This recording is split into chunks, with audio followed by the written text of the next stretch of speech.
नमस्कार दोस्तों, UP triple SC से मुख्य सेविका भर्ती में रिजल्ट को लेकर बात करेंगे। Court case stay result, court फैसले के अधीन नॉर्मलाइजेशन से बड़ा उलटफेर। तो यूपी ट्रिपल एससी में जो भी अभ्यर्थी अपने रिजल्ट का वेट कर रहे हैं, जो कि मुख्य सेविका भर्ती से संबंधित हैं, उन लोगों को बता दें कि आप लोग अपने रिज़ल्ट को लेकर प्रयास करें, लेकिन उससे पहले आप लोग कोर्ट में जो मैटर चल रहा है उसको निस्तारित करवा लें। क्योंकि अभी आप देखेंगे, लेखपाल भर्ती का उदाहरण आपको दे रहे हैं। इतना बुरा हुआ अभ्यर्थियों के साथ कि रिज़ल्ट जारी होता है, पहले डीवी से पहले रिज़ल्ट जारी हुआ, वो कोर्ट के अधीन हुआ, कोर्ट फैसले के। लेकिन फाइनल रिज़ल्ट जो जारी हुआ वो कोर्ट फैसले के अधीन अगर देखा जाए तो मैटर पहले से जब निस्तारित हो गया, जो कॉमन अंक वाला या फिर कहें कि जो आंसर की वाला 2 प्रश्नों पर जो है मामला था, 2 प्रश्नों का, और वो मामला जो है निस्तारित हुआ। उसके बाद भर्ती पूरी तरह से, यानी कि फाइनल परिणाम जारी हो गया सिलेक्शन कि इन अभ्यर्थियों का सिलेक्शन हो गया है, नियुक्ति पत्र वितरण होने जा रहा है। लेकिन बीच में ऐसा मामला आता है कि फिर देखिए सब कुछ वैसा का वैसा। यही सारी चीज़ें हैं, इतना ज़्यादा दुख होता है। यानी कि लेखपाल भर्ती में जिन भी अभ्यर्थियों का हुआ होगा, आप अनुमान लगा सकते हैं कि कितना बड़ा दुख हुआ होगा। बिल्कुल डेट आके 23 तारीख को नियुक्ति पत्र वितरण समारोह होने जा रहा था। तो यही हाल है, हर भर्तियों को आप देखेंगे तो इसी प्रकार से कोर्ट केस में फंसना ही फंसना है। किसी न किसी मैटर को लेकर कोई न कोई जो है कोर्ट में चला ही जाता है। अभी देखेंगे कल की डेट में, अगर आपके मामले पर, आपकी भर्ती में नहीं रहा होता कोई मैटर कोर्ट केस का, तो वीडियो रिज़ल्ट के बाद आप ही के रिज़ल्ट का नंबर था। लेकिन यहाँ पर आपकी भर्ती में कोर्ट केस होने की वजह से जो है, यहाँ पर ये नहीं कह सकते हैं कि मार्च में भी आपका रिज़ल्ट आएगा कि नहीं, क्योंकि पहले कोर्ट मैटर को निस्तारित करवाया जा रहा है और कोशिश है आयोग की कि इस मैटर को पहले निस्तारित करवाया जाए, उसके बाद जो है रिज़ल्ट जारी किया जाए।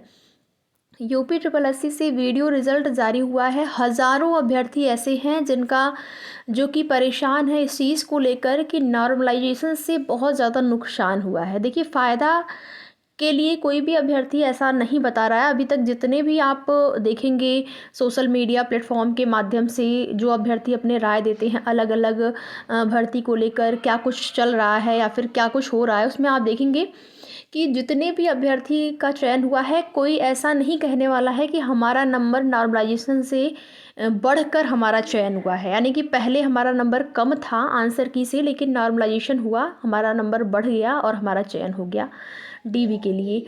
ऐसा कोई भी अभ्यर्थी नहीं। हाँ, लेकिन हज़ारों अभ्यर्थी ऐसे हैं जो कि ये कह रहे हैं कि उनका नंबर ज़्यादा था पहले आंसर की में। यानी देखिए, यहाँ पर जो आपका रिज़ल्ट आता है उसमें आपके नंबर तो दिखाते नहीं हैं। आपको भी ऐसा ऐसा ही होगा, मुख्य सेविका भर्ती में भी केवल ये रहेगा कि आप डीवी के लिए सेलेक्ट हैं, यू आर सेलेक्टेड जो है यहाँ पर फॉर डीवी।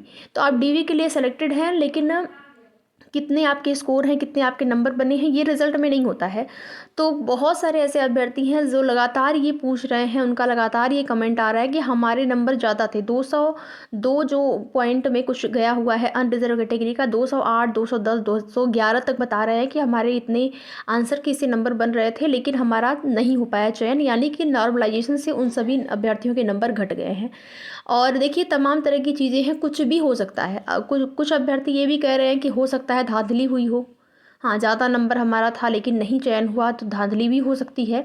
लेकिन ज़्यादा उम्मीद नॉर्मलाइजेशन का है, और नॉर्मलाइजेशन से आप देखेंगे बहुत नुकसान हो रहा है। देखिए, ये लोग चाहे होते, मान लीजिए, वो अलग बात है, यूपी ट्रिपल एससी वीडियो में ज़्यादा अभ्यर्थी थे। हाँ, ज़्यादा अभ्यर्थी थे तो मान लीजिए आपने 2 दिन में अलग अलग शिफ्टों में 4 शिफ्ट में 2 दिन में एग्ज़ाम करवाया। लेकिन ये जो मुख्य सेविका भर्ती थी, इस परीक्षा को एक ही दिन एक ही शिफ्ट में कराया जा सकता था, लेकिन 2 शिफ्ट में कराने की ज़रूरत नहीं कोई थी, हो सकता था 1 शिफ्ट में। यहाँ पर भी वही खेला हो जाएगा, नॉर्मलाइजेशन का खेला हो जाएगा। अब देखिए क्या होता है। वैसे तो वीडियो रिज़ल्ट देखने के बाद, या वीडियो का रिज़ल्ट का क्या कहें, जो अभ्यर्थियों के कमेंट हैं उनको देखने के बाद इतना इतना ज़्यादा अभ्यर्थी जो है दुखी हैं अपने नंबर को लेकर कि इतना नंबर आया लेकिन क्यों हमारा नहीं हुआ। तो वही है, नॉर्मलाइजेशन से बहुत ज़्यादा नुकसान हुआ है अभ्यर्थियों का। फ़ायदा हुआ है कि नहीं हुआ है, ऐसा कोई नहीं बता रहा है। देखिए, कोई नहीं बता रहा है, कोई भी अभ्यर्थी ऐसा नहीं बता रहा है कि हमारा पहले कम नंबर आ रहा था आंसर की से, लेकिन नॉर्मलाइजेशन होने से हमारा चयन हो गया है, नंबर बढ़ गया है। कोई नहीं बता रहा है नंबर जो घटा है। बहुत सारे अभ्यर्थी ऐसा कमेंट कर रहे थे। कोई गलत कमेंट नहीं करेगा, कोई झूठ नहीं बोलेगा कि हमारा इतना आंसर की से। अब आप लोग जो अपना नंबर शेयर करते हैं, हमारे इतने प्रश्न सही हुए हैं, हमारे इतने नंबर बन रहे हैं, कैसे करते हैं? आंसर की से ही तो मिला के करते हैं, फाइनल आंसर की से। अब जो आप लोग अपने नंबर शेयर करते हैं, उसके बाद आपको जो एक अनुमानित कटाव बताई जाती है, आप उस कटाव से जो है अपने आप को जोड़ लेते हैं कि हाँ इस कटाव के रेंज में हम हैं, तो हमारा भी इसमें चयन होगा। जोड़ लेते हैं कि नहीं जोड़ लेते हैं? तो वही सारी चीज़ें हैं कि अभ्यर्थियों को लगता है कि हाँ ये अनुमानित कटाव बताई जा रही है, तो हम इस कटाव में आ जाएंगे, हमारा जो है इस भर्ती में हो जाना है। लेकिन यहाँ पर इस प्रकार से उलटफेर हुआ कि बहुत ज़्यादा दिक्कतें आई हैं। देखिए अब आगे क्या होगा नहीं कह सकते हैं, लेकिन कोर्ट में भी जा सकता है मामला। हाँ, वैसे तो अभ्यर्थियों के पास कोई ऐसा साक्ष्य नहीं है कि वो बता पाएँ कि हमारा कैसे, हाँ वो जो है किस प्रकार से वो बताएंगे। कि हो सकता है कि आयोग ये जवाब दे दे कि आपने जो अपना OMR सीट भरा होगा या फिर कुछ गलती आपसे हो गई होगी, हो सकता है आपने सही से चेक नहीं किया हो, या फिर नॉर्मलाइजेशन कर देंगे, नॉर्मलाइजेशन लगाया गया है, नॉर्मलाइजेशन करने के बाद जो है अभ्यर्थियों के नंबर घटते हैं, बढ़ते हैं, सेम भी रह सकते हैं, तो वही सारा मामला है। तो यही सारी चीज़ें हैं। अब यही है कि अब देखिए आपकी भर्ती में क्या होता है, लेकिन ये तो है कि 100% नॉर्मलाइजेशन होगा। कोई भी भर्ती, कोई भी परीक्षा जो एक से अधिक शिफ्ट में होती है, नॉर्मलाइजेशन होता है। वीडियो रिजल्ट में, वीडियो एग्जाम में मैंने बोला था जबकि नॉर्मलाइजेशन होगा, तो बहुत सारे अभ्यर्थी कमेंट कर रहे थे उस टाइम कि आपको कैसे पता है नॉर्मलाइजेशन होगा। जब ऑफिशियल नोटिस में नहीं दिया गया था या फिर जो आपका नोटिफिकेशन आया था उसमें नहीं दिया गया था कि नॉर्मलाइजेशन होगा, तो आप कैसे कह सकते हैं कि नॉर्मलाइजेशन होगा? तो आप सभी को बता दें कि पेपर का लेवल समान नहीं माना जाता है। चाहे आप कहें वो अलग बात है, हम भी कह दें कि हाँ पेपर का लेवल समान था, वो अलग बात है, लेकिन आयोग नहीं मानता है। और जिस प्रकार से अभ्यर्थियों के नंबर आते हैं, किस शिफ्ट में ज़्यादा है, किस शिफ्ट में कम नंबर आ रहे हैं, तो उसी हिसाब से तुलना की जाती है, उसी हिसाब से नॉर्मलाइजेशन की प्रक्रिया जो है तय की जाती है कि कौन सा शिफ्ट टफ था, कौन सा शिफ्ट ईजी था। तो यही सारा हाल है। बहुत ज़्यादा नुकसान हुआ है। और आप लोगों की भर्ती में बता दें कि आप लोगों को अब जो प्रयास करना है वो जनता दरबार में जाके आप सभी को अपने कोर्ट मैटर को निस्तारित करवाने के लिए प्रयास करना है, क्योंकि वो मैटर पहले निस्तारित हो, उसके बाद आपका रिजल्ट जारी हो तो ज़्यादा बेहतर होगा। ये नहीं कि उसके अधीन करके रिजल्ट जारी कर दें। हाँ, करने के लिए तो कर सकते हैं, कोर्ट मैटर के अधीन आपका रिजल्ट रहेगा। वैसे तो अभी फ़िलहाल के लिए स्टे लगा हुआ है आप लोगों की भर्ती में, और जब तक वो स्टे नहीं हटता है तब तक रिजल्ट नहीं आएगा।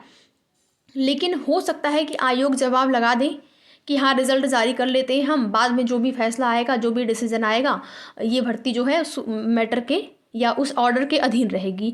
ऐसा कर सकते हैं आयोग, अगर चाहेंगे कि हाँ अभ्यर्थी परेशान है रिजल्ट को लेकर, चलिए रिजल्ट ही जारी कर दें, लेकिन उससे आप लोगों का कोई फ़ायदा नहीं होगा। अभी आप देखेंगे लेखपाल भर्ती में अभ्यर्थियों का क्या हाल हुआ है। अभ्यर्थी इतने परेशान हैं, सुप्रीम कोर्ट जाने को तैयार हैं, हर कोशिश करने को तैयार हैं कि क्या करें और जल्द से जल्द वो मामला निस्तारित हो। तो यही सारा हाल है। आप लोगों को एक बार जनता दरबार ज़रूर जाना चाहिए, ताकि आप लोगों का जो रिज़ल्ट है वो कोर्ट के फैसले के अधीन न होकर बिल्कुल ऐसे हो जाए कि बस अब ये होना है कि आगे फाइनल चयन ही होना है DV के बाद, और कुछ भी ऐसा कोर्ट वाला मैटर न रह जाए। बस यही करना है आप लोगों को।